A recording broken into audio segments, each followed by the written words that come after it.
Yo, what's going on, guys? I'm Sam. Welcome back to another 2019 iPhone update, the weekly series where I tell you everything that I just told you 7 days ago is completely and totally different. I mean, that's not necessarily true for all of the information that I want to talk about today, but we got a crazy new report, but an exciting new report nonetheless, saying that there will be the introduction of 5 new iPhone models in 2019, which is a high number, something that we had not really heard before today, and I want to talk about that and what it could mean for the future of Apple's product strategy. So first up, drop a like down below if you're excited for this, and hit subscribe if you want to stay up to date on all of these latest 2019 iPhone rumors. Tap the bell so you're notified when I upload a video, because everyone tells you to do that. Now let's jump into this report from Mac and Takara. Mac and Takara is everybody's favorite Apple blog. They actually share some really good info. They had predicted accurately before anybody else in the past that the 2016 iPhone 7 would drop the headphone jack when everybody was saying, no, Apple, it would never do that. It's not going to happen. And then it happened. And they don't have a perfect track record. They have definitely suggested things that haven't come true in the past, but I would say they are right more than they are wrong. There are sources today suggesting that in 2019, Apple is going to introduce not 3, not 4, but 5 new iPhone models. And I want to say that part of this is wrong just right off the bat, because 5 is a very big number, and I think that would just inflate and confuse everyone more than we already are. And even though this is something confusing, it's something that I actually think would be pretty cool. So here's what the lineup would look like according to Mac and Takara. You have 3 new versions of the 2018 iPhones with like updated specs inside. Maybe better cameras, maybe a faster processor. We don't really know, just better specs on the inside. So like second generation versions of what we've been hearing, the iPhone XS, the iPhone XS Max, and the iPhone XR. Obviously, these would be a little bit cheaper because Apple's main flagships for 2019 would now become a new 6.1-inch OLED iPhone. We've never seen OLED on a 6.1-inch phone before, and a new OLED 6.5-inch iPhone. So it would sort of be like upgraded versions, actually, of the iPhone XR and the iPhone XS Max as far as screen sizes go. So this is a little bit weird, right? Nobody else has been saying this. Mac and Takara, not the most credible, but we haven't heard this from Bloomberg. We haven't heard this from anybody else. So I want to present these facts to you with a very big grain of salt. Don't go around and telling all your friends about this report that it is absolutely true, and don't let anybody else convince you that this is absolutely going to happen. I think it is possible. I just don't know if it's actually realistic. But let's explore this a little bit deeper. Why would Apple want to actually do something like this? Why would they want to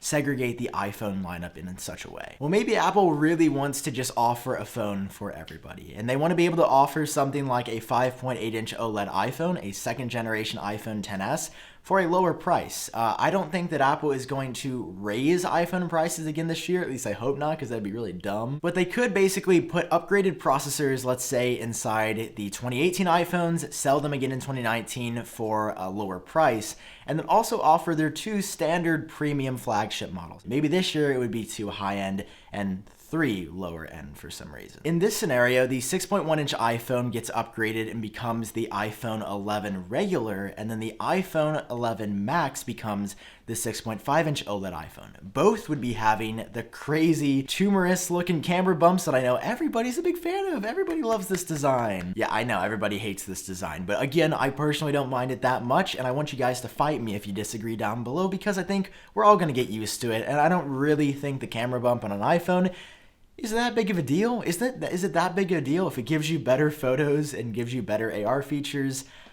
I'm not that opposed to how it's actually going to look myself. Now, before you guys burst into tears, because this is more or less the confirmed iPhone 2019 camera design at this point, I want to tell you some good news. So we've heard the batteries are going to get bigger in the iPhone 11 and the iPhone 11 Max, even possibly up to 5% larger in the iPhone XR in 2019.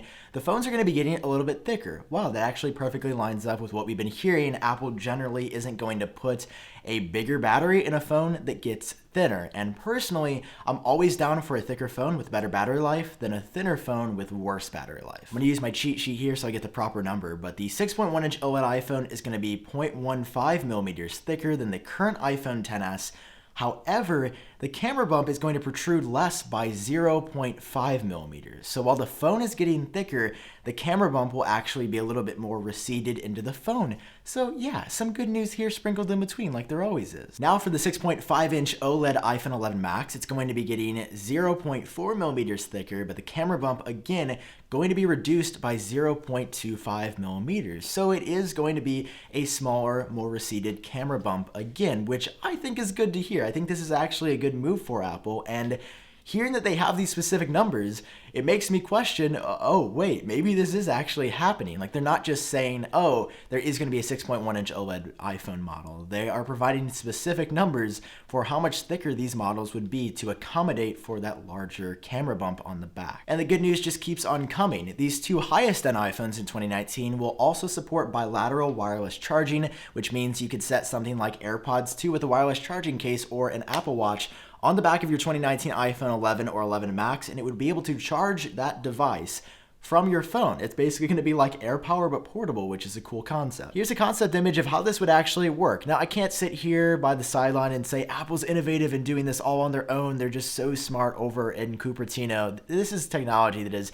been out for a while. In fact, the Samsung Galaxy S10 can do this, and props to Samsung for bringing it to market first. I think it's so easy to just attack Samsung anytime they copy Apple, but they're doing cool stuff just like Apple is, and I'm excited that Apple is bringing the same idea to the 2019 iPhones. It's just going to make it better for everybody. And inside the box on these 2019 iPhones, to charge these big batteries up and provide that bilateral wireless charging, you'd be getting an 18-watt USB-C adapter. Unfortunately, we're hearing more and more recently that in 2019, Apple will retain the Lightning port. Again, on the 2019 iPhones, I'm hoping that in 2020 they just give us USB-C like they did on the 2018 iPad Pro. And inside the box on the 2019 iPhone, sort of to hold us over, we're going to get that USB-C 18-watt power brick that finally enables fast charging out of the box. Yeah, thanks, after like 30,000 years of waiting. And then a Lightning to USB-C cable, probably 1 meter as it always is. So we're going to get like half USB-C support on the 2019 iPhones, but at this point, it's one of those things where like we've been duped for so long. I'll take half like USB-C at this point. Just give us something that's closer to not Lightning. Honestly, to me, these specs don't sound that bad. A 6.1-inch OLED iPhone with thin bezels, just like the iPhone XS would have, but a 0.3-inch larger display. A 6.5-inch second OLED iPhone, again with thinner bezels, hopefully a smaller notch. That's something that we had heard in the past, and I think it needs to happen for the iPhone to stay competitive with phones like the Galaxy S10 or the OnePlus 7, who have little to no notches or like hole punches in the screen. That just needs to happen. I don't want a big notch again. It'll make the iPhone look so dated this year. And even if it has this camera bump that I've heard some people might not be the biggest fan of, you're getting fast charging this year. Hopefully, finally that happens. Again, we heard that in 2018 and it never happened, and probably in 2017 it also didn't happen, but I think this year is the year that Apple is just gonna throw it in out of pity for us. And bilateral wireless charging. I mean, to me, these phones sound pretty exciting. I would be down for a slightly larger 6.1-inch phone. I've actually recently switched back to the iPhone XR. I'm going to work on a video on why I switched back from a more expensive phone, the XS, to a cheaper phone, the XR, soon, just because I've actually really enjoyed the battery life on this phone, and that's been my primary motivation for switching back. So if Apple could bring that to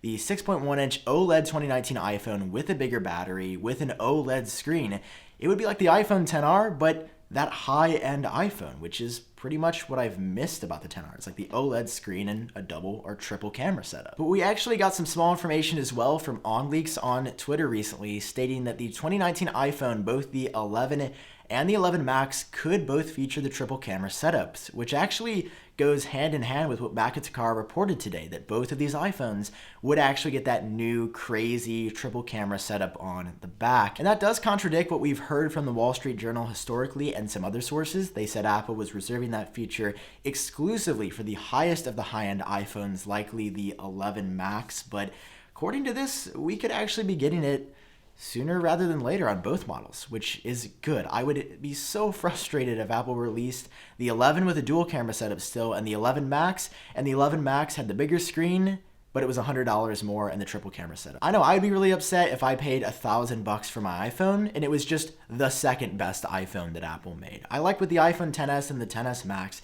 The only difference is screen size. If you want the bigger 6.5-inch screen, you pay $100 more. If you don't, you save $100.